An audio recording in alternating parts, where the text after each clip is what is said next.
الحمد لله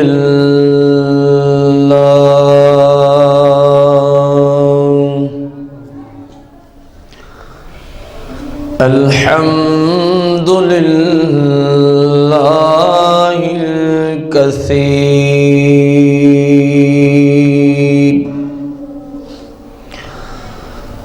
والصلاة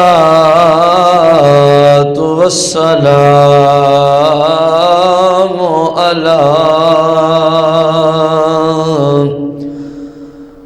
على سميع البصير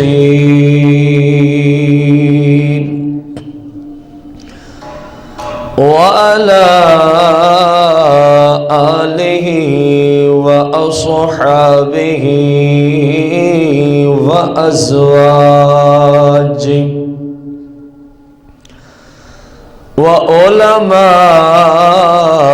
أهل سنة أجمعين. قال الله تبارك وتعالى في القرآن المجيد والفرقان الحميد: والذين جاءوا من بعدهم يقولون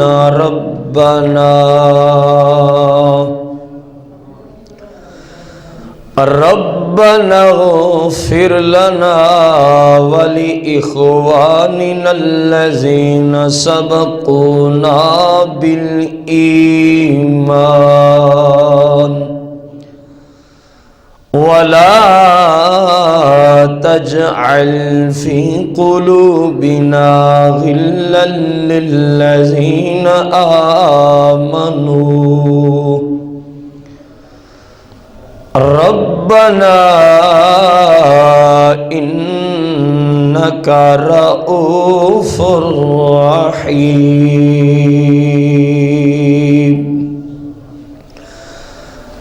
آمنت بالله صدق الله العظيم. إن الله وملائكته يصلون على النبي يا أيها الذين آمنوا صلوا عليه وسلموا تسليما. الصلاة والسلام عليك یا سیدی یا رسول اللہ. الصلاة والسلام علیک یا سیدی یا اول و یا آخر وَيَا ظَاهِرُ وَيَا بَاطِنُ. الصلاة والسلام عليك يا سيدي يا مختار للعالمين. الصلاة والسلام عليك يا سيدي يا قاسم لكل شيء للعالمين. الصلاة والسلام عليك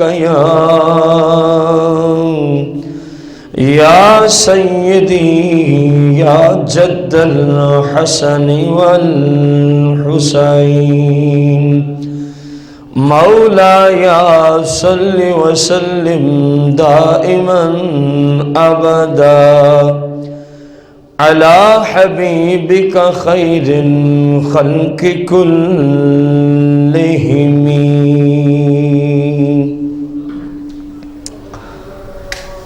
حمد و صلاۃ کے بعد احباب ذی وقار، ہمارے آج کے جمعۃ المبارک کا جو خطبہ ہے اس کا موضوع ایصال ثواب از روئے قرآن و سنہ۔ اس موضوع کی بہت ساری اقساط انشاءاللہ الرحمن آئیں گی۔ آج مسئلہ ایصال ثواب کی پہلی قسط ہے از روئے قرآن اور صحیح ستہ، بخاری، مسلم، سنن ابی داؤد، سنن ابی داؤد، جامع الترمذی، سنن النسائی، سنن ابن ماجہ، ان 6 کتابوں کو صحیح ستہ کے نام سے عرف کے اندر لوگ جانتے ہیں، علماء کے اندر مشہور ہے۔ سب سے پہلی بات یہ یاد رکھیں کہ ایصال ثواب ہے کیا؟ ایصال کا معنی ہوتا ہے پہنچانا، ثواب کا معنی ہوتا ہے ثواب کا پہنچانا، ثواب کا۔ کوئی زندہ مسلمان کوئی ایسا کام کرے کہ جس کو شریعت بھلائی والا کام کہتی ہے کہ اس کام کے کرنے پہ اللہ کیا عطا فرماتے ہیں اپنے فضل سے؟ اجر۔ کوئی ایسا کام کرے جس میں شریعت کی روشنی میں اس کرنے والے کو ثواب ملتا ہو، اس کرنے والے کو۔ پھر بندہ عرض کرے مولا یہ جو تو نے مجھے ثواب دیا ہے اس عمل کا، اس کا ثواب میں اپنے فلاں مسلمان بھائی یا بہن کو پیش کرتا ہوں، اپنی بارگاہ میں شرف قبولیت کا درجہ عطا فرما۔ یہ ہے ایصال ثواب۔ کوئی نیکی کا کام، ضروری نہیں کہ کھانا ہی پکانا ہے، کوئی نیکی کا کام۔ ابھی ہم یہ قرآن و سنت کو سیکھ رہے ہیں، اس خطبے کے بعد جتنا ہمیں نیکیاں ملی ہم اپنے کسی مسلمان بھائی کو ایصال کر سکتے ہیں، اور اس سے عظیم صدقہ کائنات میں اور کوئی نہیں ہے۔ قرآن و سنت کے علم سے عظیم صدقہ کائنات میں اور کوئی بھی، جیسا کہ انشاءاللہ وقت ہوا تو سرکار علیہ السلام کا فرمان بھی اس موضوع پہ آئے گا۔ اب ہم ایصال ثواب پر قرآن و حدیث کی روشنی میں دلائل عرض کریں گے، لیکن یہ یاد رہے ہمارے ہاں جو لفظ کل خانی استعمال ہوتا ہے یا لفظ تیسرا استعمال ہوتا ہے کہ آج کل خانی کا ختم ہے، آج تیسرے کا ختم ہے، آج ساتے کا ختم ہے، آج نامے کا ختم ہے، آج 40ویں کا، ششمائی اور برسی کا۔ یہ جو لفظ آ رہا ہے تیسرے کا، ساتے کا، نامے کا، 40ویں کا، ششمائی اور برسی کا، یہ لفظ ایک عرفی اصطلاح ہے۔ یہ لفظ ایک عرفی کہ عرف کے اندر لوگوں کے اندر یہ مشہور ہے کہ آج ساتے کا ختم ہے، آج نامے کا ختم ہے۔ اگر کوئی جو ایصال ثواب کا انکاری ہے شخص، وہ کہے کہ آپ قرآن و حدیث سے لفظ ساتہ نکال کے دکھاؤ ایصال ثواب کے باب میں، تو ہم اسی کو تو سمجھا رہے ہیں کہ ایصال ثواب میں یہ جو ہم ختموں کے نام لیتے ہیں، آج فلاں ایصال ثواب کی محفل ہے تیسرے کی، آج ساتے کی ایصال ثواب کی محفل ہے، آج نامے کی، آج 40ویں کی، یہ عرفی اصطلاحات ہیں، لوگوں کی آسانی کے لیے یہ جملے بولے جاتے ہیں۔ ہم ان کو قرآن و حدیث، ہم یہ نہیں کہہ رہے کہ لفظ تیسرا قرآن میں آیا ہے ایصال ثواب کے باب میں، ہم یہ نہیں کہہ رہے کہ لفظ نامے کا ختم حدیث میں آ گیا یا 40ویں کا ختم یہ لفظ حدیث میں آ گیا، یہ ہم خود کہہ رہے ہیں، یہ عرفی اصطلاحات ہیں لوگوں کی آسانی کے لیے، لوگوں کی، تاکہ لوگ ان دنوں میں جمع ہو کر اپنے جانے والے بہن بھائی کے لیے ایصال ثواب کا کوئی بھی نیکی کا کام کر سکیں۔ ہاں جو اس مسئلے کا انکاری ہے، ہم اس کو کہہ رہے ہیں کہ یہ کام کرنا، یعنی ہم جو کل خانی میں، تیسرے میں، ساتیں میں، نامے میں، 40ویں میں جو کچھ ہم کرتے ہیں اس محفل کے اندر، ہم اس کے قائل ہیں کہ اس کا ذکر قرآن میں بھی ہے، حدیث کے اندر بھی ہے، اور وہی ایصال ثواب ہوتا ہے۔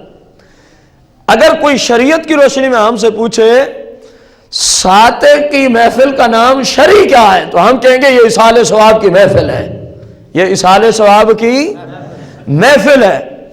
اور نامے کے ختم کا ایصال ثواب کی محفل ہے، 40ویں کے ختم کا شرعی نام کیا ہے؟ ایصال ثواب کی۔ اب اگر کسی مائی کے لال کے اندر جرت ہے کہ ایصال ثواب ہی معاذ اللہ گناہ ہو گئے، تو ہم ابھی قرآن اور صحیح ستہ سے سرکار علیہ السلام کے فرمان سامنے رکھیں گے، اس کا حق بنتا ہے کہ ان تمام احادیث کا وہ جواب دے، ہمیں کسی سے کوئی ناراضگی، اس کا حق بنتا ہے جو کہہ رہا ہے کہ ایصال ثواب کرنا شرک ہے معاذ اللہ۔ نبی علیہ السلام ایک بات کو ثواب کا حکم دے اور نبی علیہ السلام کو امتی آ کے کہ یہ شرک ہے، یہ بدعت ہے، یہ حرام ہے، وہ کتنا بڑا حرامی آپ ہوگا کہ نہیں ہوگا؟ جو سرکار علیہ السلام کی حدیثوں کو معاذ اللہ کہے کہ یہ شرک ہے، یہ بدعت ہے، یہ حرام ہے، وہ خود بتائے وہ ہے، وہ خود کیا ہے؟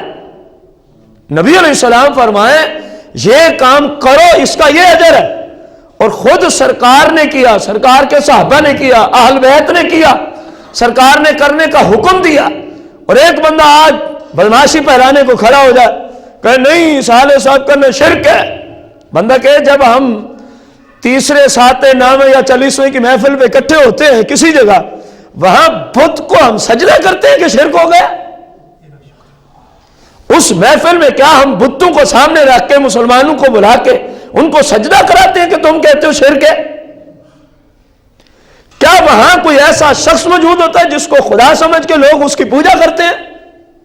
شرک تو اس بات کا نام ہے نا، اللہ کی جیسے عبادت کی جاتی ہے اس طرح کسی غیر کی کیا کی جائے؟ تو آئیں ہماری محفلوں میں آئیں، ایصال ثواب کی جتنی ہماری محفلیں ہم ان کو دعوت دے رہے ہیں، وہ آئیں، تشریف لے آئیں اور دیکھیں کہ ہم کیا کرتے ہیں۔ کوئی قرآن پڑھ رہا ہوگا تو کوئی ذکر اذکار کر رہا ہوگا، اب معاذ اللہ قرآن پڑھنا شرک ہو گیا، اب اللہ رسول کا نام لینا ہی شرک ہو گیا، تو پھر یہ دنیا بنائی کیوں گئی ہے؟ اگر اللہ رسول کا نام اٹھانا، لینا، ذکر کرنا ہی شرک ہے، یہی بدعت و حرام ہے، تو یہ کائنات سجائی کیوں گئی ہے؟ اس کے سجانے کا مقصد کیا ہے؟ دنیا میں ہمیں بھیجنے کا اور مقصد ہی کیا ہے؟ اللہ تو قرآن میں فرمایا وَمَا خَلَقْتُ الْجِنَّ وَالْإِنسَ إِلَّا لِيَعْبُدُونَ، ہم نے دنیا میں بھیجا ہی اس لیے انسان اور جن کو کہ یہ جا کے ہماری عبادت کریں، اور ان تمام محفلوں پہ ہم کیا کرتے ہیں؟ اللہ کی عبادت والے کام ہی کرتے ہیں، اللہ جل شانہ کی عبادت والے ہی کام کرتے ہیں۔ بقایا وہ میں نے پہلے ہی عرض کر دیا، یہ لفظ تیسرا، لفظ ساتہ، لفظ نامہ اور 40واں، ششمہ یا برسی، یہ عرفی اصطلاحات ہیں، لوگوں کی آسانی کے لیے دن ڈیسائیڈ کیے گئے ہیں تاکہ پتہ تو ہو آج کیا ہونا، آج کیا ہونا۔ بقایا ان کے اندر ہم کیا کرتے ہیں؟ پہلی محفل سے سالانہ محفل تک چلے جائیں، تمام کے اندر ایک ہی کام ہوتا ہے، کوئی نیکی کر کے ہم اپنے کسی مسلمان بہن بھائی کو بھیج دیتے ہیں، اور یہی ایصال ثواب ہے، اور یہی کیا ہے؟ اسی کا ذکر ہم نے قرآن و حدیث سے عرض کرنا ہے۔ اب غور کریں، اللہ پاک قرآن مجید فرقان حمید 28واں پارہ سورہ الحشر آیت نمبر 10 میں ارشاد فرماتا ہے وَالَّذِينَ جَاءُوا مِن بَعْدِهِمْ، اور وہ مسلمان جو ان کے بعد آئے، جو ان کے یقولون، وہ اللہ کی بارگاہ میں یوں عرض کرتے ہیں، کون؟ مسلمان، کیا عرض کرتے ہیں؟ ربنا، اے ہمارے رب، اے ہمارے رب، اغفر لنا، ہماری بخشش فرما دے، ربنا اغفر لنا، اے رب، اے ہمارے رب، ہماری کیا فرما دے؟ اغفر لنا، ہماری بخشش فرما دے، وَلِإِخْوَانِنَا، اور ہمارے ان بھائیوں کی بھی بخشش فرما دے، الَّذِينَ سَبَقُونَ بِالْإِيمَانِ، ہمارے ان بھائیوں کی بھی بخشش فرما دے. کون سے اسلوب دیکھے قرآن کا, الذین سبقونا بالایمان. اے مولا ہم اپنے ان بھائیوں کے لیے بخشش کی دعا بھی کرتے ہیں جو ہم سے پہلے ایمان لائے تھے, جو ہم سے پہلے ایمان لے آئے. ہم اپنے ان بھائیوں کے لیے بھی تجھ سے کیا مانگتے ہیں؟ بخشش کی دعا.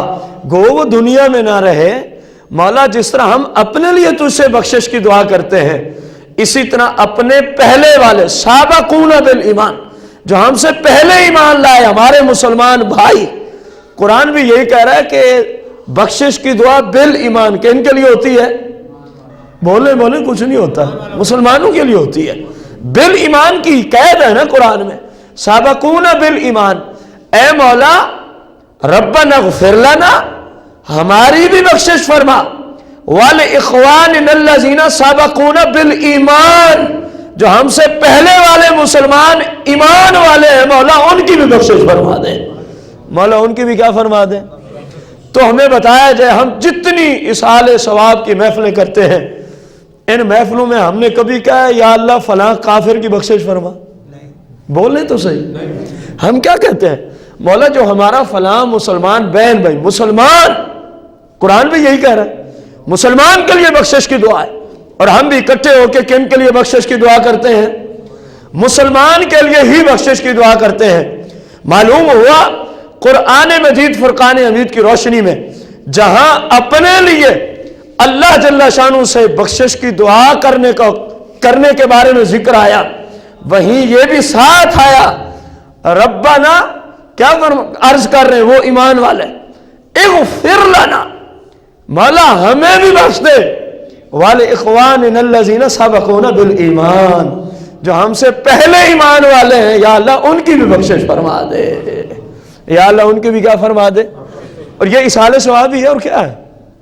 آپ یہاں ہاتھ اٹھائیں, یا اللہ ہمارا جو فلاں بھائی انتقال کر گیا ہے, مثال کے طور پر حاجی بشارت علی, مولا انتقال کر گئے, اپنے محبوب کا صدقہ ان کی بخشش فرما دے, ان کی کیا فرما دے. تو یہ اصال ثواب ہو گیا. یہ کیا ہو گیا؟ اصال ثواب ہو گیا. اب ہم نے جس بھائی کو اصال ثواب کیا, بخشش کی دعا کی, وہ الحمدللہ مسلمان تھا, وہ الحمدللہ کیا تھا؟ سرکار علیہ السلام کا عاشق تھا, سرکار علیہ السلام کو آخری رسول ماننے والا تھا, نبی علیہ السلام کے صحابہ اہل بیت کا غلام تھا, اللہ کی وحدانیت کا کیا تھا؟ قائل تھا. ہم بھی مسلمان کے لیے بخشش کی دعا کر رہے ہیں, اور قرآن بھی کہہ رہا ہے اپنے لیے بھی کرو اور مسلمانوں کے لیے بھی بخشش کی. تو ہم نے قرآن پہ عمل کیا. ہم نے کس چیز پہ عمل کیا؟ قرآن پہ عمل کرنا کبھی شرک ہو سکتا ہے؟ قرآن پہ عمل کرنا کبھی حرام ہو سکتا ہے؟ قرآن کے حکم پہ عمل کرنا کبھی بدعت ہو سکتا ہے؟ وہ کیسا لا علم شخص ہے جو معاذاللہ ان باتوں کو شرک حرام اور بدعت کہے جا رہا ہے. لگتا ہے کہ اس نے دین کی دال کو بھی نہیں سمجھا ابھی تک. پورا دین سمجھنا تو دور کی بات ہے. اللہ قرآن میں فرمائے 28ویں پارے سورہ الحشر آیت نمبر 10 میں کہ اپنے لیے بھی مغفرت کی دعا کرتے ہیں, وَلِإِخْوَانِنَا الَّذِينَ سَبَقُونَ بِالْإِيمَانِ, مولا جو ہم سے پہلے ایمان والے مسلمان ہیں ہم ان کی بھی تجھ سے بخشش کی طلب کرتے ہیں کہ یا اللہ ان کو بھی معاف فرما دے, ان کو بھی کیا فرما دے. یہ قرآن پاک تھا. میں نے آپ کو پہلے عرض کیا کہ مسئلہ اصال ثواب پر آج ہماری پہلی قسط ہے قرآن اور سیاستہ سے. قرآن اور سیاستہ سے. سیاستہ سے سرکار مدینہ علیہ الصلاۃ والتسلیم کی پہلی حدیث مبارکہ, کتاب کا نام صحیح بخاری شریف. کتاب کا نام کیا ہے؟ یہ جو آپ کے سامنے نظر آ رہی ہے بڑی ساری, اسی کو سیاستہ کہتے ہیں. یہ جو آپ کے سامنے موجود ہے, اسے ایک ہی جلد میں 6 احادیث کی کتابیں موجود ہیں. سعودی الریاض سے یہ چھپی ہے. اب کتاب کا کیا نام ہے؟ صحیح بخاری شریف. کیا نام ہے؟ کتاب الوضو. کتاب کا کیا نام ہے؟ کیونکہ بخاری میں مختلف چیپٹرز ہیں نا, ان میں سے کتاب الوضو, وضو کے کون سا باب کا نام ہے؟ کتاب الوضو. اور حدیث کا نمبر ہے 216. حدیث کا نمبر کیا ہے؟ 216. اس بخاری شریف کا صفحہ 20 بنتا ہے جو ہمارے سامنے کھلی ہوئی ہے. مکتبہ دارالسلام ریاض سعودیہ سے جو چھپی ہے, صفحہ اس کا 20 ہے. صحابی اور سرکار مدینہ علیہ الصلوۃ والتسلیم کے چچا زاد بھائی سیدنا عبداللہ بن عباس رضی اللہ عنہ اس حدیث کے راوی ہیں. اس حدیث کے کیا بھی ہیں؟ راوی ہیں. اب حدیث بھی مرفوع ہے. اب حدیث بھی کیا ہے؟ کیونکہ جب راویان حدیث کا سلسلہ سرکار تک جا پہنچے, آخری راوی کہے کہ میں نے ڈائریکٹ سرکار کو یوں دیکھا ہے, وہ حدیث مرفوع ہوتی ہے. وہ حدیث کون سی ہوتی ہے؟ بخاری کی حدیث ہے, کتاب الوضو میں ہے, حدیث کا نمبر 216 ہے, عبداللہ بن عباس اس کے راوی ہے, اور اپنے رتبے کے اعتبار سے حدیث آخری درجے کو پہنچی ہوئی ہے کہ حدیث مرفوع ہے. حدیث کون سی ہے؟ اب سنیں جملے کیا ہیں. عن ابن عباس قال امر النبی صلی اللہ علیہ وسلم, سیدنا عبداللہ بن عباس فرماتے ہیں ایک دن ہم اور سرکار علیہ السلام ایک قبرستان سے گزر ہوا. کس جگہ سے گزر ہوا؟ قبرستان سے گزر ہوا. فسامع صوت انسانین, سرکار نے, فسامع واحد کا صیغہ ہے, صحابہ کہہ رہے ہیں سرکار نے سن لیا, ہم بھی سرکار کے ساتھ ہیں, لیکن قبر والے دو شخصوں کی آواز کو کس نے سنا ہے؟ سرکار نے. صحابہ کہہ رہے ہیں ہم بھی ساتھ ہیں, لیکن یوں نہیں ہے فسامعوا نہیں یا فسمعنا بھی نہیں کہ ہم سب نے سنا. فسامع صوت الانسانین, سرکار مدینہ نے قبر والوں میں سے اس قبرستان کے دو بندوں کی آواز کو سماعت فرما لیا. دو بندوں کی آواز کو, صحابہ بھی تھے لیکن صحابہ کو آواز آئی, آواز سرکار سن رہے ہیں. معلوم ہوا سرکار جیسے تو صحابہ بھی نہیں تھے, سرکار جیسے تو, یہ امام بخاری کا عقیدہ, سرکار جیسے تو صحابہ بھی نہ تھے. اور آج کا بدماش کھڑا ہو کے کہے سرکار میرے جیسے بشر ہیں, بدماش ہے کہ نہیں ہے؟ اسلام اور دین کا ہنڈا ہے کہ نہیں ہے؟ اسلام سے خارج ہے کہ نہیں ہے؟ جو نبی علیہ السلام کو اپنے جیسا بشر مانے وہ بے ایمان اسلام سے کیا ہوتا ہے؟ اب غور کریں, صحابہ کہتے ہیں ہمیں نظر نہ آئی, ہمیں سماعت, ہماری سماعت نے کام نہ کیا, لیکن رب کی عطا سے سرکار نے ان کی آواز کو سن لیا. رب کی عطا سے سرکار نے ان کی آواز کو, حالت کیا تھی؟ یعذبان فی قبورہما, ان دونوں کی قبروں میں عذاب دیا جا رہا تھا, ان دونوں کی قبروں میں عذاب دیا جا رہا تھا. اب غور کرنا ہے, سرکار مدینہ علیہ السلام نے جب ان کی آواز سنی اور ملاحظہ فرمایا کہ ان دو بندوں پر کیا ہو رہا ہے قبر میں, منو من مٹی اوپر, سرکار اس کے بھی اوپر کھڑے. ظاہر ہے سرکار علیہ السلام قبر سے باہر ہی تھے, صحابہ بھی تھے, منو من مٹی کے آگے سرکار کی نگاہ جا رہی. فرمایا صحابہ ان پہ عذاب ہو رہا ہے, ان پہ کیا ہو رہا ہے؟ عذاب ہو رہا ہے. تو جس نبی علیہ السلام کی نگاہ مبارک کو منو من مٹی نہیں روک سکتی, ایک دیوار بھی اس مبارک نگاہ کو روکتی. معلوم ہوا جنہوں نے یہ کہا کہ دیوار کے پیچھے کا پتہ نہیں, وہ بھی بدماش ہیں, وہ بھی کیا ہے؟ کیونکہ اپنی عادت ہے, آپ کو پتہ ہے جیسی حدیث ہو پھر اس پہ کلام کرنا ہماری مجبوری ہوتی ہے, ورنہ وہ حدیث سمجھانا اور سمجھنا بات ہی کیا ہے کہ حدیث کی تمام جزیات ہی سامنے نہ رکھی جائیں. بندہ جو معنی آ رہا ہے اس کو ہی کھا جائے, پی جائے, تو اس نے حدیث صحیح معنوں میں مسلمانوں کو سمجھائی. دیکھیں بخاری شریف, امام بخاری کا یہی عقیدہ ہے, سیدنا امام بخاری کا بھی یہی عقیدہ ہے. سرکار علیہ الصلوۃ والتسلیم نے صحابہ کو حکم دیا, فقال النبی علیہ الصلوۃ والتسلیم, فرمایا صحابہ جاؤ شاخ توڑ کے لاؤ, کسی درخت کے کیا توڑ کے لاؤ؟ صحابہ گئے شاخ توڑ کے لے آئے. سرکار مدینہ علیہ السلام نے شاخ کو لمبائی رخ میں, ایک تھی اس کے دو ٹکڑے کی, اس کو چیرا, ایک اس قبر پہ رکھ دی اور دوسری شاخ اس قبر پہ رکھ دی. بڑی مزے کی بات ہے, صحابہ سرکار علیہ السلام کی معیت میں موجود, اور صحابہ کی زندگی میں یہ کام پہلی مرتبہ ہو رہا تھا, یہ کام پہلی مرتبہ ہو رہا تھا. امام بخاری رضی اللہ تعالیٰ عنہ فرماتے ہیں جب سرکار علیہ السلام نے یوں کیا تو صحابہ کرام علیہم رضوان نے عرض کر دی, فقیل لہ یا رسول اللہ لما فعلت ھذا, اللہ کے رسول آپ نے یہ کیا کیا ہے, یہ کیوں کیا ہے, اس کا کوئی فائدہ ہے؟ قبر والے قبر میں آپ نے اوپر ٹہنیاں اور شاخیں رکھ دی ہیں, کیا اس کا لما فعلت ھذا, یہ کیوں کیا آپ نے, اس کا فائدہ کیا ہے؟ اس کا کوئی آپ کو فائدہ ہے، قبر والوں کو فائدہ ہے، آخر ہمیں بھی تو کوئی سمجھ آئے۔ سرکار مدینہ علیہ السلام نے جواب دیا، قال النبی صلی اللہ علیہ وسلم لعلہ ان یخفف عنہما، سرکار نے فرمایا صحابہ میں نے اس لیے یہ کیا ہے، یہ ان کی قبر پہ رکھی ہیں شاخیں، لکڑیاں، سادہ لفظوں میں، ایسا صحابہ یہ جب تک خشک نہیں ہوں گی اللہ کا کیا کریں گی؟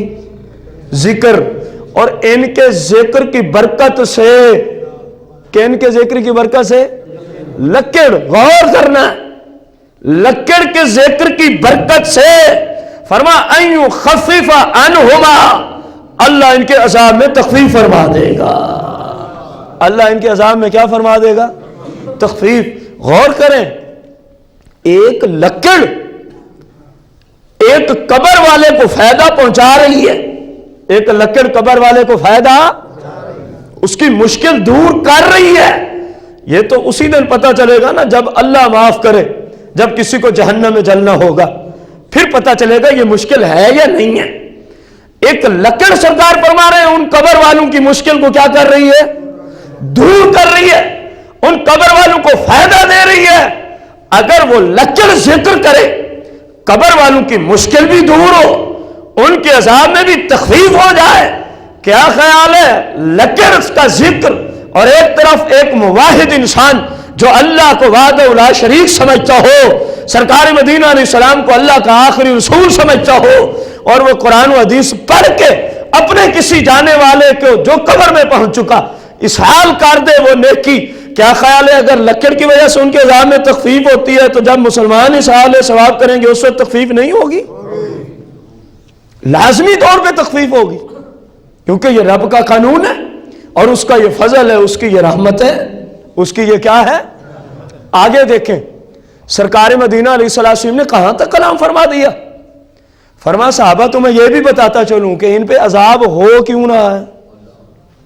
اللہ اکبر، اب تک نگاہ مبارک قبر تک محدود تھی، اب یہ مقدس نگاہ ان دونوں کی ماضی کی طرف جا رہی ہے۔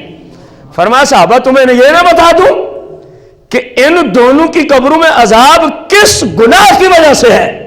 کس، ہم کس کتاب کی حدیث سامنے رکھ رہے ہیں آپ کے؟ صحیح بخاری۔ معلوم ہوا امام بخاری کا بھی یہی عقیدہ ہے، امام بخاری کا بھی یہی عقیدہ ہے۔ سرکار کے صحابہ سرکار کے سامنے موجود، سرکار فرما رہے ہیں اے صحابہ ان دونوں کو جو عذاب ہو رہا ہے، یعذبانی وما یعذبانی فی کبیر، یہ کوئی بہت بڑا کبیرہ گناہ نہیں جس کی وجہ سے ان کو عذاب دیا جا رہا ہے۔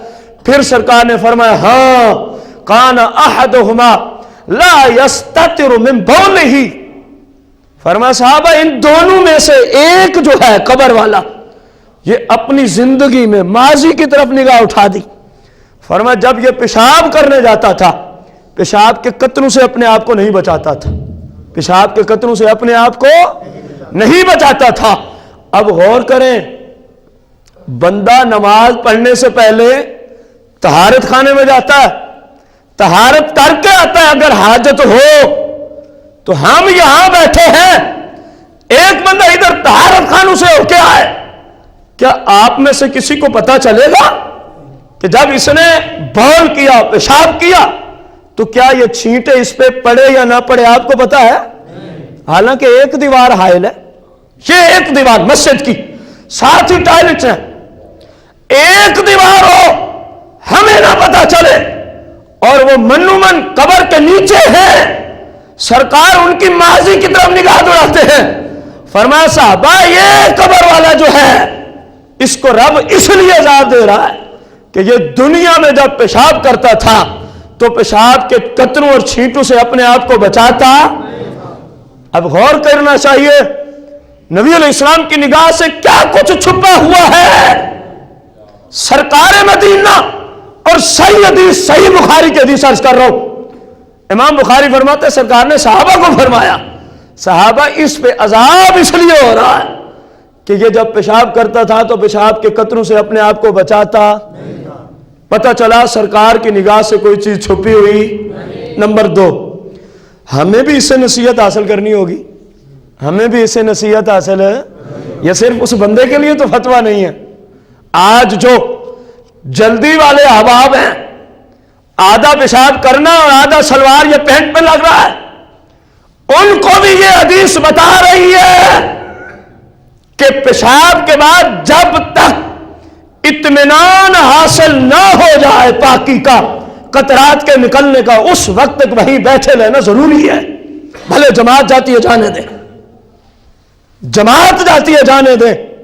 ایسے بندے کو رب جماعت کا پورا ثواب عطا فرمائے گا، اگرچہ وہ اکیلے آ کے ادا کرے گا، کیونکہ وہ ایک شرعی عذر کے اندر بیٹھا ہے. وہ ایک شرعی، اس حالت میں وضو کرنے کی اجازت نہیں. نمبر 2، کپڑے ناپاک کرنے کی بھی اسلام نے ہمیں اجازت دی، کیونکہ پاک چیز کو جان بوجھ کے ناپاک کرنا یہ بھی جرم ہے. اور نمبر 3، اس حدیث نے بتایا جو بندہ پیشاب کے چھینٹوں اور قطروں سے اپنے آپ کو نہیں بچاتا، اس کی وجہ سے قبر میں کیا ہوگا. اور سرکار علیہ السلام نے فرمایا صحابہ وکان الآخر، ان میں سے جو دوسرا ہے، کیونکہ دونوں پہ عذاب ہو رہا تھا نا، ایک اس طرف قبر تھی ایک اس طرف. فرمایا وہ کیا کرتا تھا، یمشی بن نمیمہ. فرمایا صحابہ وہ اپنی دنیاوی زندگی میں چغلیاں کیا کرتا تھا. کیا کیا کرتا تھا؟ چغلیاں. یمشی بن نمیمہ. فرمایا یہ چغل خور ہے. آج ہماری بہت ساری اللہ ماشاءاللہ جہاں پر بیٹھ کے ہوتی ہیں، جہاں چند احباب اکٹھے ہوتے ہیں، بہت کم ہی ایسی محفل ملے گی جہاں چغلی و غیبت کا نظام نہ ہوتا ہو. خدارا میرے بھائیو، یہ ہماری شریعت کے اصول ہیں، ان کو سیکھو، ان پہ عمل کرو. سرکار نے پریکٹیکلی بتایا کہ ایک کو اس لیے عذاب ہو رہا ہے کیونکہ وہ بول یعنی پیشاب کے قطروں سے اپنے جسم کو بچاتا، اور فرمایا دوسرے کو اس لیے ہو رہا ہے کہ یہ مسلمانوں کے حق میں چغلی اور غیبت کا نظام کیا کرتا تھا. ایک تو یہ فائدہ ہوا کہ سرکار سب کچھ جانتے ہیں. سرکار اگر کوئی کہے نہیں تو پھر امام بخاری نے اس حدیث کو نقل کیوں کیا ہے؟ پھر امام بخاری پہ جو فتویٰ دینا ہے وہی مجھ پہ دینا. ظاہر ہے جو اپنی کتاب میں حدیث کو لے آیا ہے اس کا یہ عقیدہ ہوگا تو لے آیا ہوگا نا. اگر میں ایک کتاب تصنیف کرتا ہوں، میرا عقیدہ یہ ایک بات کا نہیں، میں اس بات کو کبھی اپنی کتاب میں لکھوں گا؟ کیونکہ میں خود جو مصنف ہوں اس کتاب کا یا مؤلف ہوں، تو میں اسی روایت کو، اسی حدیث کو لے آؤں گا جو میرے کم از کم اپنے عقیدے کے مطابق تو ہوگی. یا میں پھر ساتھ لکھوں گا کہ بعض لوگوں نے یوں بھی کہا ہے، میرا یہ عقیدہ نہیں ہے. امام بخاری نے یہاں ان دونوں میں سے کوئی جملہ مطلق لکھ دی تو پتہ چلا امام محمد بن اسماعیل المعروف امام بخاری صحیح بخاری میں اس حدیث کو نقل کر کے بتا رہے ہیں کہ میں بھی تمہارے جیسا سنی ہوں، میں بھی تمہارے جیسا، میں بھی سرکار کے علم غیب کا قائل ہوں، میں بھی سرکار کے علم غیب کا، اور میں بھی قبر کی زندگی کا، کیونکہ عذاب انہی کو ہوتا ہے نا جو زندہ ہوتے ہیں. سرکار فرما رہے صحابہ ان کو عذاب ہو رہا ہے. امام بخاری بتا رہے میں قبر والوں کی زندگی کا کیا ہوں. امام بخاری بتا رہے کہ میں اس چیز کا بھی قائل ہوں کہ قبر والوں کی آواز جسے رب عطا سے، جو رب کی عطا سے طاقت رکھتا ہو، وہ قبر والوں کے حالات بھی دیکھ لیتا ہے، ان کی آواز بھی سن لیتا ہے. جیسا کہ اس حدیث میں ذکر کیا فسامع صوت الانسانین صلی اللہ علیہ وسلم، سرکار نے ان دونوں قبر والوں کی کیا سماعت فرمائی؟ آواز سماعت فرمائی. اور پھر فرمایا صحابہ ان کو عذاب ہو رہا ہے. صحابہ ان کو کیا ہو رہا ہے؟ پھر فرمایا جاؤ شاخ لے آؤ. اس کے 2 حصے کیے، ایک اس قبر پہ رکھا اور دوسرا. پھر صحابہ نے عرض کی لما فعلت ھذا یا رسول اللہ، اے اللہ کے رسول آپ نے یہ کام کیوں کیا ہے؟ اے اللہ کے رسول آپ نے یہ کام. تو سرکار مدینہ علیہ السلام نے جواب میں کیا ارشاد فرمایا؟ فرمایا یہ ذکر کریں گی، ان کی ذکر کی برکت سے اللہ قبر والوں کے عذاب میں تخفیف فرما دے گا. اور یہی اصال ثواب ہے، اور یہی کیا ہے؟ ہم بھی یہی کہتے ہیں کوئی نیکی کا کام کر کے اپنے جانے والے مسلمان بھائی یا بہن کو بھیج دو، اللہ اپنے فضل سے اس کے عذاب میں تخفیف فرما دے گا. جیسا کہ آگے سرکار کے اپنے اسی موضوع پہ فرامین عالی شان آ رہے ہیں. سرکار مدینہ علیہ الصلوۃ والتسلیم کی دوسری حدیث مبارکہ سیاہ میں سے آج کے درس کے اندر موضوع کیا ہے؟ مسئلہ ایصال ثواب. مسئلہ ایصال ثواب. سرکار مدینہ علیہ الصلوۃ والتسلیم نے ارشاد فرمایا، یہ صحیح مسلم کی حدیث ہے. کتاب کا نام کیا ہے؟ صحیح مسلم، جو ہمارے سامنے اس کا صفحہ 963.